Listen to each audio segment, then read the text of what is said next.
there's huge opportunity for NFTs revolutionizing a whole range of business areas, especially in the areas of things like real estate, fractional ownership of property, music rights, publishing rights. It's absolutely massive. You think you've got time, but you never know. They could just be taken away from you without warning at any moment. The one difference between the current crypto market and the original .com bubble market, etc., is that everything happens faster. This is going to be an interesting podcast because the person joining us today is someone who's been in the industry since the .com bubble burst, cloud adoption happened, and now Meta is going through a similar transformation. To throw some light on the current trend situation and what similarities or differences one is having from the previous months, we have Mr. Mark Brown. Mark is the COO and CMO for RendezVerse. He has over 30 years of commercial experience in the tech sector. Starting his professional career as a coder, he founded and sold his first venture to a FTSE top 100 company in 1997. Mark then became an active investor and incubator in several Web 2.2 startups, including the first estate agent portal in the UK. He then went on to gain hospitality experience as a consultant director at great hotels of the world and the evolution in the inventory distribution platform for hotels. Mark is an advocate for Web 3.0 and blockchain technology and coined the word metavise. Hi, this is Vanshika Chanderia with my co-host Nishit Shah, and we hope this podcast will add a lot of value and insights to you. Please watch to the end. So we are very excited to have you here on our podcast, Mark. So thank you for being here today. Thank you for having me. It's my pleasure. I can't think of a better thing to be doing on an afternoon on a Good Friday. So I'm very much looking forward to this. Likewise.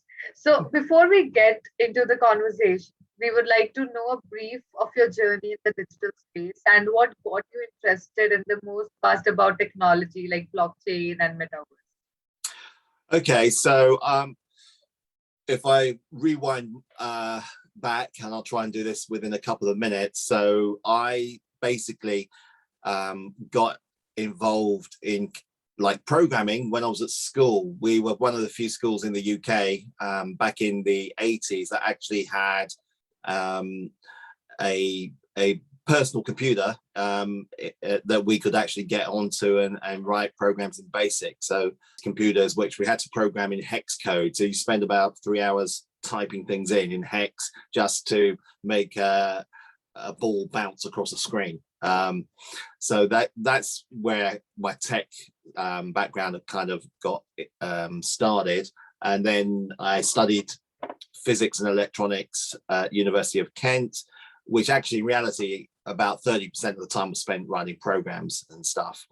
And then moved, when I graduated, I moved to work in a software house on real-time programming on a Ministry of Defense project. And then I transitioned into sales because I saw basically that in those days, salespeople and marketing people got paid a lot more than programmers. The reverse has happened now, you could argue, but in those days that was the case. I moved into sales because I was also very interested in business as well, and I thought getting into sales and marketing was a route into being a businessman and an entrepreneur. Long story short, I set up a IT contract business, exited from that when I was about 31, I think, for a 7-figure sum in London. And then I had a bit of a personal disaster in that I lost my wife to cancer and I had a young daughter. So I moved down to Brighton where my parents lived.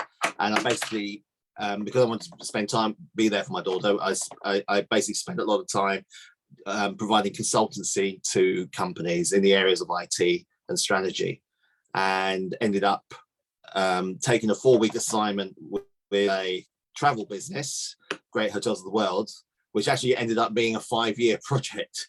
As I ended up being sort of their director of sales for their software business, and also I looked after the marketing for over 200 independent 4- and 5-star hotels on the digital front.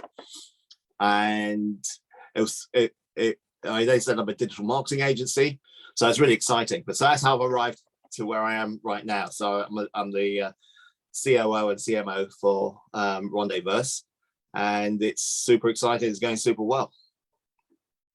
That's quite an interesting journey, I think, so starting from being on computer where you used to code in hexas to just make maybe a ball bounce in the screen, to finally working in Metaverse, which is anything.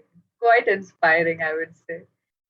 You've been in this industry from, and even before it started taking shape, you were there when Yes. the dot-com bubble also burst, now when we're all speaking about operating out of a virtual world altogether. So how did this transition look like to you? Okay, so there are many similarities between what's happening now and what happened with the first dot-com bubble. And I remember one of my consultants I had working at a bank, I had lunch with him, this was probably in about 1998. And I was talking about this thing called the internet and a web browser and stuff. And he was telling me, and bear in mind, this guy was an IT consultant who had like 20 years IT experience. He was going, well, you can never do a payment online, it's fraud, it's too risky, blah, blah, blah. And, there were people that should have known better, given that they actually were working in the space, were so blinded, like, no, it's, the internet, it's nothing. It's never going to come to anything. And so you have the doubters at first. Everyone doubts at first, and then you suddenly get this kind of S curve of adoption, where suddenly 5 years later everyone was saying, was acting as though, oh yeah, well, I knew this was going to happen. But what happened in the dot-com boom is very similar to what happened in the ICO space, say in 2017, where suddenly people started thinking, wow, this can be amazing.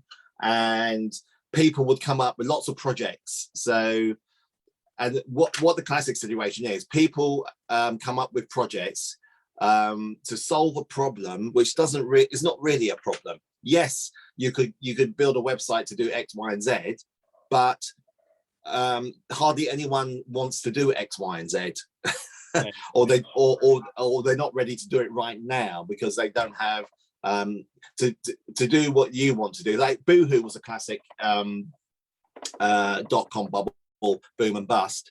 It was really high profile, and the whole thing they had was like doing e-commerce for fashion. Trouble was, you needed like maybe 128, 200k internet connection to have a reasonable user experience, but the average internet speed was about 28k.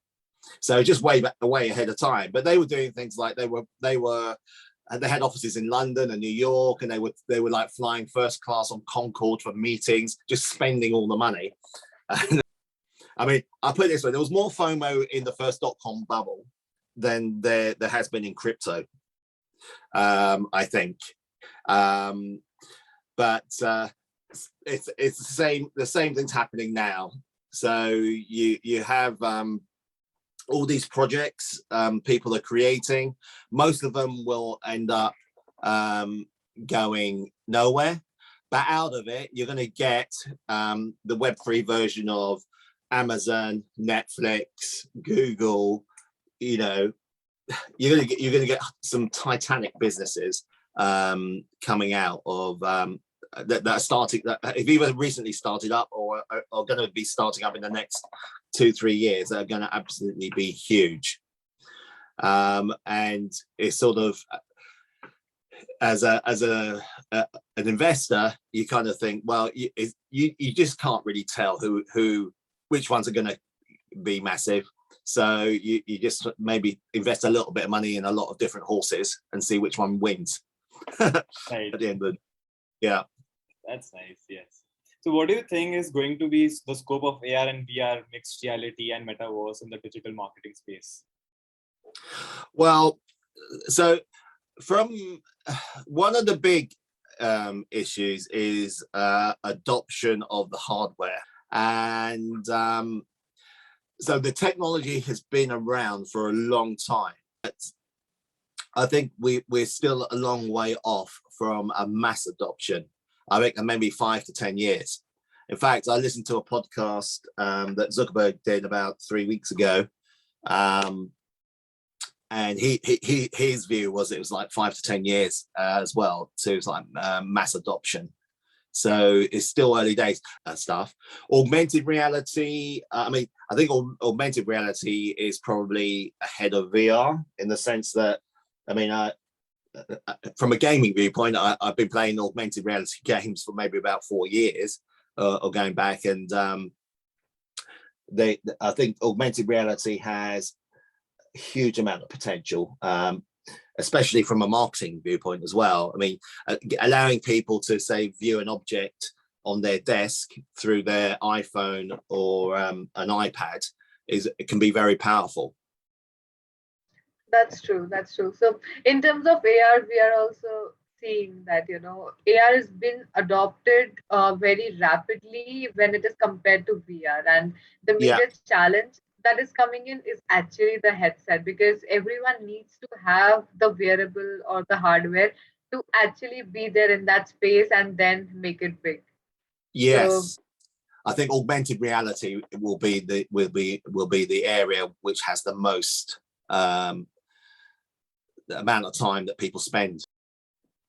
True. So another technology or concept that seemed like a bubble to many in the starting, which is settling in now, is of blockchain. And being an expert and advisor in the same, what do you feel is the scope of blockchain technology when it comes to marketing? So in Metaverse, we are seeing that there's some relation to blockchain when it comes to maybe NFTs. But apart from that, what else do you think is the scope of blockchain technology when it comes to marketing? One of the things that I think where it can be very powerful, and the Brave browser projects are kind of tapped into this, which is giving the user much more control over their own data, and have more control over marketing that is put in front of them. So, for example, with the Brave browser, advertisers can target you, but you get a share of the ad revenue for giving permission for the ads to be shown to you. So instead of money going straight into Facebook shareholders wallets, the person who's receiving the marketing message, he's actually being rewarded for that interruption and his time, his attention or her attention on reading that message. So I think that's a very basic level, but I think the ability to reward people for their attention and give that value in real time, because there's a blockchain, they can just sort of like share the revenue with you instantly into your wallet. And I hope that over time that more people will start to use services like that, and deprive Google, Facebook, etc. of that almost their monopoly on on the advertising market. And it's also good for advertisers as well. So if I'm happy to share my interests via data that I've put on the blockchain on a say a marketing platform, it means that the advertiser is being more efficient with their marketing budget, and hopefully if the efficiencies are big enough, they end up being passed back as a benefit to consumers because they only spend so much on marketing. It means that they can lower their prices. So, yeah. So the correlation that I just realized is that when we are getting rewarded for the information that we are providing, so the targeted marketing becomes more efficient, which in turn leads the companies to reduce their prices and also leads the customer to be only buzzed about the services or the products that they're actually interested in. Because currently it's like hypothetical. The companies think that this is the right customer or maybe they're the right people, but Yeah. when we get buzzed about a lot of advertisement, maybe we're not interested in it. Yeah. So that's a very crazy and that's a very valid point actually. Yeah. So, do you think that the hype about NFT has a lot to do with the crypto market sentiments? Yes. So it's interesting actually. If you look on Google Trends for keyword NFT, there's been quite a decline in interest over the last 2 or 3 months, and it's just another typical feature of the market. So the one difference between the current crypto market and the original .com bubble market, etc., is that everything happens faster. So with Web 2.0 and .com boom, everyone said the internet time is like 10 times the speed of normal business time. Well, crypto is 50 times the speed of Web 2.0 time. So there's huge opportunity for NFTs revolutionizing a whole range of business areas, especially in the areas of things like real estate, fractional ownership of property, music rights, publishing rights. It's absolutely massive. I could see within a fairly short number of years that pretty much every asset, physical asset on the planet, or category of physical assets, category classes, a project will be creating NFTs to prove ownership of those assets, so that they can be fractionalized ownership. That's pretty interesting. So, being the person who doesn't, I would say, who doesn't exactly put their interest in art, be it the physical art that we have seen or maybe the virtual art. So, but when it comes to investment, would you like put your money or invest your money in a place where we are seeing the NFT growing and booming? So what I learned from the first .com bubble, boom and bust, and it's the same as the Californian gold rush in the 2 centuries ago, is that the people that made most money in the California gold rush were the people that sold the picks and shovels. Okay, the picks and shovels. That's all. The speculators needed picks and shovels to go and try and find gold. So those guys made loads of money. So when I look at opportunities, I always try and find a product or a service which is basically are the picks and shovels of that industry. So I would look at I'd rather invest in a platform that enable people to create NFTs and buy and sell them, rather than individual NFTs, because unless you're passionate about the topic area of the NFT, you just got no idea of what the value is. So with that, we've come to the interesting part, one of the most interesting parts rather of the podcast, which is the rapid fire. So before we start, I would like to take a heads up from you. So are you ready for it? Yeah, I think so. That's good. So, yes, so starting with the first question, what would be that one book which impacted you or your life in a big way? It's called Think and Grow Rich by a guy called Napoleon Hill. It was written, I think, around about in the mid 1930s. Yeah. So I'd recommend that to anyone who wants to be an entrepreneur. That's nice. Yeah. Okay, so coming to the second question. So, what is that one incident, maybe in your career journey or maybe in your personal life, that Yeah. played a pivotal role in your life? The actual incident was so when my wife was in on a hospice because she had breast cancer, and the nurse said, don't, she said, you can go home. It was late in the evening. She said, go home. Don't worry. Your she's still going to live for about another 3 weeks. Okay. So I decided to go home, take that advice because I was quite tired. And then about 7 o'clock in the following morning, the phone rang. I just immediately knew it was going to be a call to say that she passed away, which it had. But what it made me realize is that you know, with family and friends, if you have an argument or don't fall out with people, okay? Because you never know. You think you got time, but you never know. They could just be taken away from you without warning at any moment. So, you know, don't waste time. Don't fall out with your friends and your family. If you have an argument, make sure you make up before sunset.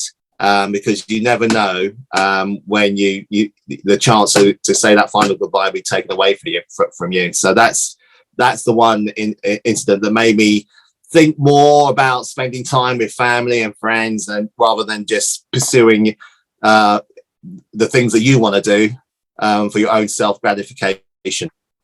That's what I'd say. Thanks a lot for sharing that. I mean, Yeah. I know it means a lot for you, and thank you for sharing. Yeah. Yes. And coming to our last question. So, out of work, what is that one thing that you can never get bored of? Golf. Playing golf. Nice. That's pretty interesting. It's the most frustrating game ever. That's interesting. That's interesting. Yeah. Wow.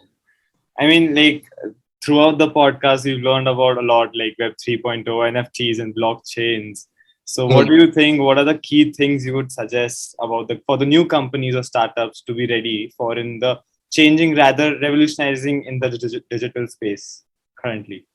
I mean, I'll give you an example. So I had a friend back in sort of late 90s. He basically created Google Analytics before Google even thought of Google Analytics.